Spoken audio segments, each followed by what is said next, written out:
Morning and welcome back to our channel. তো ঘড়ির কাঁটা এখন সকাল 8টার সময় রেডি হয়ে নিয়েছি, যাবো হচ্ছে ব্রেকফাস্ট করতে। আর আজকে আমাদের ট্রেন রয়েছে 1:40 পুরী টু হাওড়া বন্দে ভারত এক্সপ্রেস।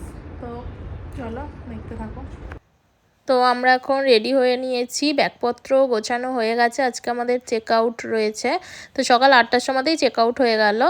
আর ট্রেন রয়েছে পুরী টু হাওড়া বন্দে ভারত 1:40। তো এতটা সময় কি করে কাটাবো? প্রথমে তো একবার সমুদ্রের পাড়ে যাব, তারপরে সৌরভ বলল যে চলো দেখা যাক সমুদ্রের পাড়ে একটু ঘোরাঘুরি করে নিই, তারপর যদি এখান থেকে মনে হয় কোথাও একটা সাইট সিনে যাব। তো তারপর আমরা ঠিক করলাম যে অনেক বছর আগেই এসেছিলাম কোণারক সূর্য মন্দিরে, তো সেখানেই যাওয়ার জন্য এখান থেকে একটা গাড়ি বুক করে নিলাম। এরপর আমরা একদম রওনা দিলাম কোণারকের সূর্য মন্দিরের উদ্দেশ্যে। তো প্রত্যেকবারই যাবার সময় প্রচণ্ড পরিমাণে মন খারাপ হয়ে যায়। একদিকে জগন্নাথ মন্দির, অন্যদিকে সমুদ্রের টানে বারবারই পুরী আসতে ইচ্ছা করে। তো এই আমরা এখন পুরী থেকে বাড়ি ফিরবো, এরপর হয়তো আবার 6-8 মাস তো কেটেই যাবে, আস্তে আস্তে 1 বছরও হয়ে যেতে পারে। সেটাই সৌরভকে বলছিলাম যে আবার কবে আসবো জানি না। প্রত্যেকবারই 2 দিন থাকি 3 দিন থাকি, যতবারই পুরী আসি না কেন ফেরার সময় মন খারাপ হতেই থাকে। তো এই দিকে সমুদ্র দেখতে দেখতেই যাচ্ছিলাম, যে আমরা গত 2 দিন সমুদ্রে স্নান করতে আসছিলাম, ভীষণ ভালো লাগছিল। তো সমুদ্রে স্নান করে তারপর জগন্নাথ দেবকে দর্শন করে আমরা পুরীতে বেশ ভালোই কাটালাম গত 3টে দিন।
এক ঘন্টা পর আমরা এসে পৌঁছালাম কোণারক সূর্য মন্দিরে। তো এখানে প্রথমে মিউজিয়ামের ভিতরে প্রবেশ করব। এখানে এন্ট্রি ফি পার হেড 50 টাকা করে, আর কোণারকের ভিতরে যখন যাব তখন 40 টাকা করে এন্ট্রি ফি রয়েছে। আমরা এখন হেঁটে হেঁটে সোজাই যাচ্ছি, গিয়ে বাঁ দিকে প্রথমে প্রবেশ করলাম এই যে মিউজিয়াম।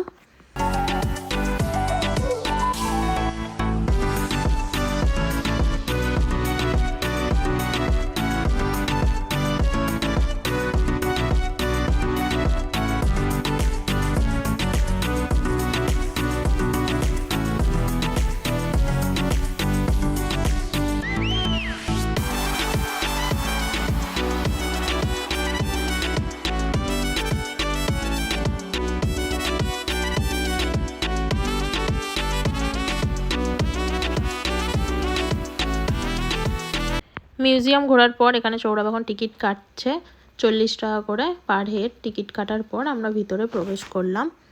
প্রচণ্ড মানুষজনের ভিড়ও হয়েছে, আর তেমনই প্রচণ্ড রোদ উঠেছে, ভীষণ গরম।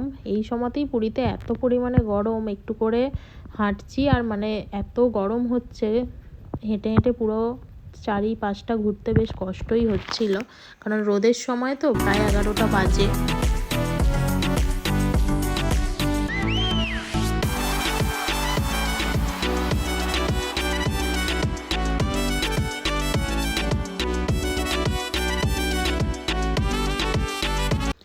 আরও 2-3টে সাইট সিন করার কথা বলেছিলেন, কিন্তু আমাদের যেহেতু হাতে আর সময় নেই, ট্রেন রয়েছে 1:40, মোটামুটি 12:30টার মধ্যে তো স্টেশনে আসতেই হবে, তাই আমরা আর সাইট সিন করলাম না, একেবারে স্টেশনেই চলে এলাম। এসে এখানে আধ ঘন্টা মতো ওয়েট করলাম, তারপরেই আমাদের বন্দে ভারত এসে গেছে।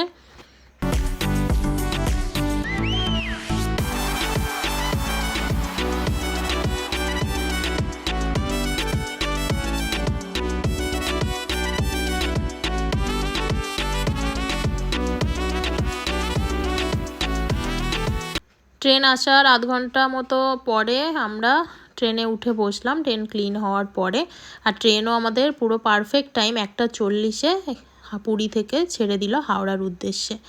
তো ট্রেন ছাড়ার 10 মিনিটের মধ্যেই আমাদের লাঞ্চ দিয়ে গেল।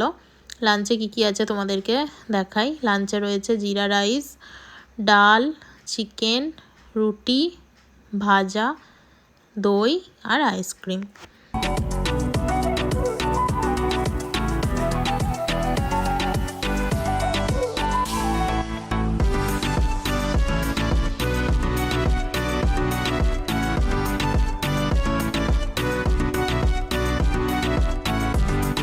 ঘড়ির কাঁটা এখন বিকেল 4টে। তো 4টের সময় আমাদেরকে স্ন্যাক্স দিয়ে গেল। আবার রাতে আজকে ডিনারটাও দেয়া হবে।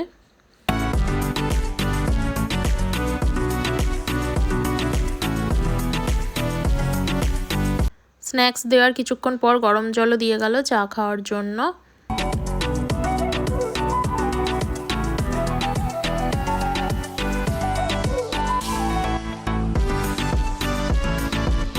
এখন চা খেয়ে নিই। আর বাইরে বৃষ্টি শুরু হয়েছে। তো কাল শুনলাম বাড়ি থেকে যখন মা ফোন করেছিল যে বৃষ্টি শুরু হয়েছিল আমাদের ওখানে। দিদিও বলল, মাও বলল যে আমাদের ওখানে নাকি ঝড় বৃষ্টি হয়েছে ভোর থেকে। তো এখানে এখন দেখছি বৃষ্টি হচ্ছে। এরপর আমাদের 7টার সময় ডিনারও দিয়ে গেল। এখানে রয়েছে রাইস, ডাল, চিকেন, ভাজা, রুটি, দই।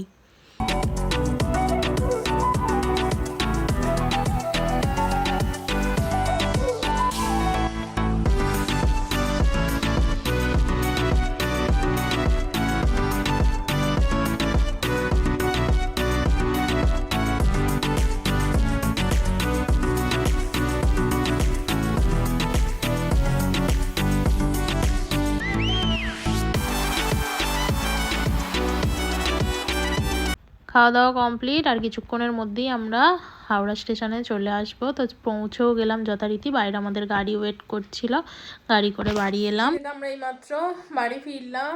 ঘড়িতে এখন বাজে রাত্রি 10:30। তো ভিডিওটা এখানেই শেষ করছি। আবার দেখা হবে নতুন একটা ব্লগে। Good night, tata.